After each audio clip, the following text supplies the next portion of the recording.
Bienvenue dans cette vidéo, la première de l'année 2024. Et évidemment, je ne vais pas faire dans l'original, mais je vais vous souhaiter à tous une bonne année et une bonne santé pour cette nouvelle année qui débute tout juste. C'est vrai qu'on met beaucoup en avant la santé, comme quoi c'est la chose prioritaire, etc. Je ne vais pas faire dans l'originalité parce que je le pense également. Je crois que j'avais regardé une vidéo la dernière fois de Franck Nicolas pour ceux qui connaissent, qui est un coach en développement personnel. Et on lui avait posé une question, on lui disait quelle est la chose la plus importante pour vous dans la vie. Et c'est vrai que je m'attendais à ce qu'il me dise, ce qu'il me balance un proche, etc. Et il a dit ma santé. Et je trouvais ça pertinent, parce que derrière, il expliquait qu'en réalité, sans une bonne santé, sans un bon état de forme, ben, on n'est pas capable de prendre soin de ses proches, on n'est pas capable de prendre soin de sa famille, on n'est pas capable d'aller chercher des choses avec lesquelles il faut beaucoup d'énergie, de se surpasser dans des domaines, je sais pas, sur le plan sportif, sur le plan financier, sur le plan ce que vous voulez. Mais voilà, quand on veut aller chercher, quand on a des objectifs, et j'espère que vous en avez pour cette année 2024, c'est important. Le premier objectif, c'est clair, c'est d'avoir la santé parce que c'est elle qui va vous permettre derrière de pouvoir réaliser tous les autres choses et notamment profiter des moments avec vos proches. Alors c'est sûr que dans le domaine de la santé, un peu comme dans le trading d'ailleurs, si je puis dire, il y a des choses que l'on maîtrise, il y a des choses que l'on maîtrise pas. Il y a une hygiène de vie que l'on peut maîtriser et il y a des choses qui nous tombent dessus, des blessures, des douleurs qui sont pas de notre fait. Et c'est pour ça que ça en fait une chose rare et une chose qui n'a pas de prix, la santé. Mais voilà, essayez toujours d'agir sur les choses sur lesquelles vous avez du pouvoir, sur lesquelles vous avez une influence. Et le reste, j'ai envie de dire, c'est secondaire et il faut prendre les choses comme elles viennent. Donc voilà, petit début de vidéo stoïcien, j'ai envie de dire, pour ceux qui connaissent le courant, le stoïcisme. Mais voilà, il y a un grand merci surtout à tous ceux à ma petite communauté. Voilà, j'ai commencé 2023, on était 7, on est 90 aujourd'hui à peu près. Merci à tous ceux qui sont abonnés, à tous ceux qui regardent, à ceux qui like, à ceux qui commentent. Merci à vous tous. Même si c'est une petite communauté que j'apprécie beaucoup d'ailleurs, ça m'encourage toujours à partager ma passion et à partager voilà, ma passion du day trading sur le marché des actions US.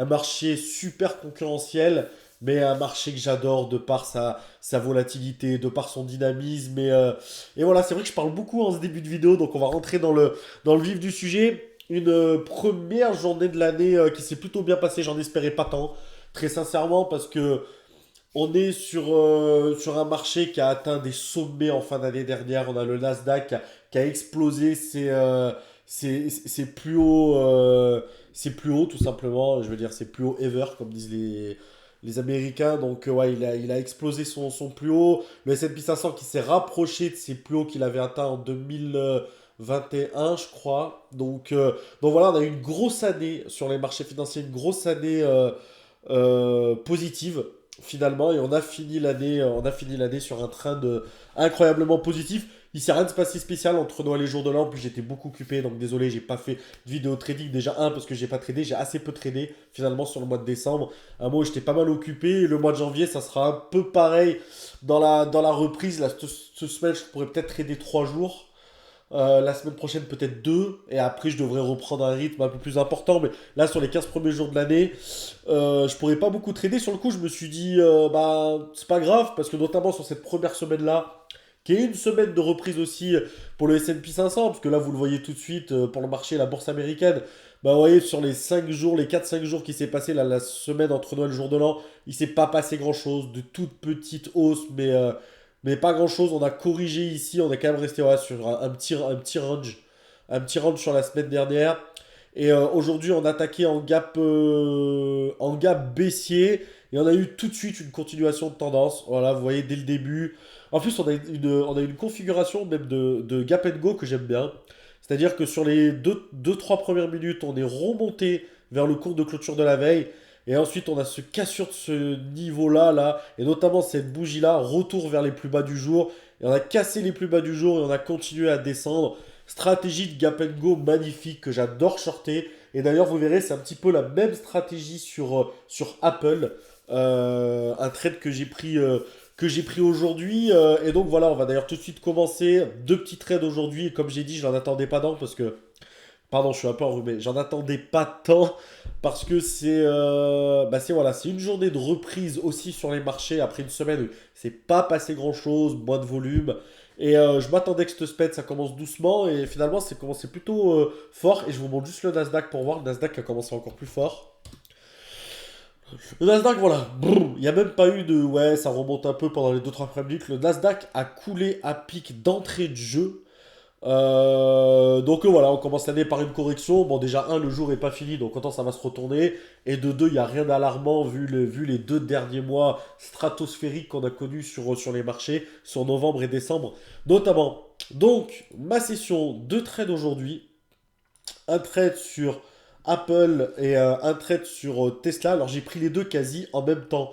Donc, je vais essayer de switcher sur les deux graphiques pour que vous y voyez clair. Bon, Apple, quoi dire de... Elle commence en gap baissier de moins 2,5%, ce qui est plutôt un gros gap sur Apple. C'est pas une action qui va monter 10% ou qui va perdre 10%. Donc, c'est plutôt un gros gap de 1,5%. Donc là, j'attends, comme vous l'avez vu juste avant sur la S&P 500, parce que le Nasdaq lui coule bien, donc c'est une action qui est cotée sur le Nasdaq. Donc je me dis, bon, on est quand même baissier sur le Nasdaq, donc ça serait dommage que Apple ne suive pas le pas.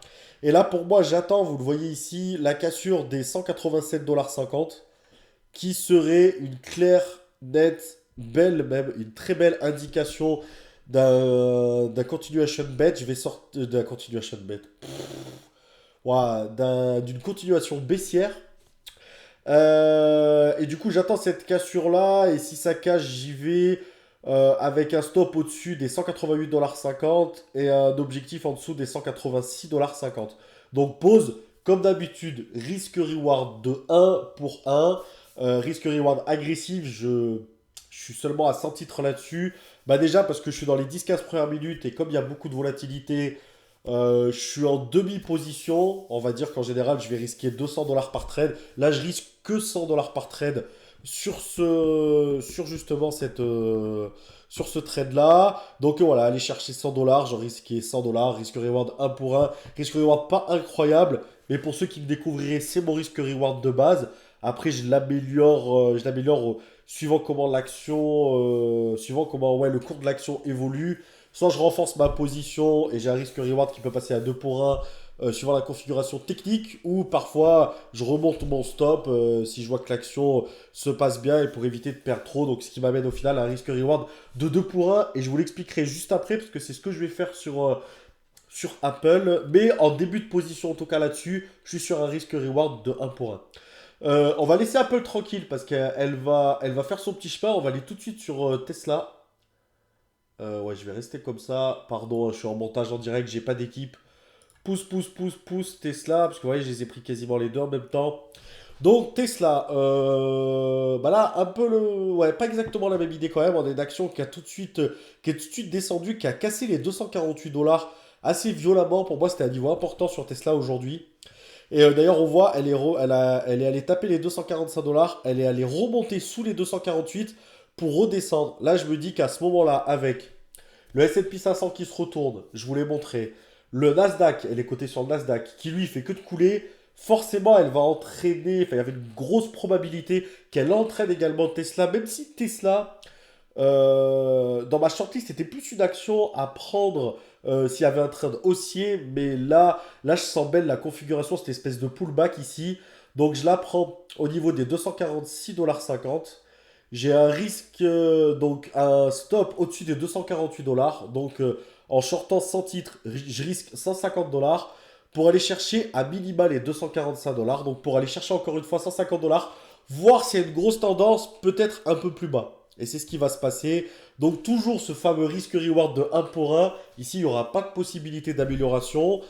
Quoique si, mais pas sur un renforcement de position, mais plutôt sur une target qui va être un peu meilleure.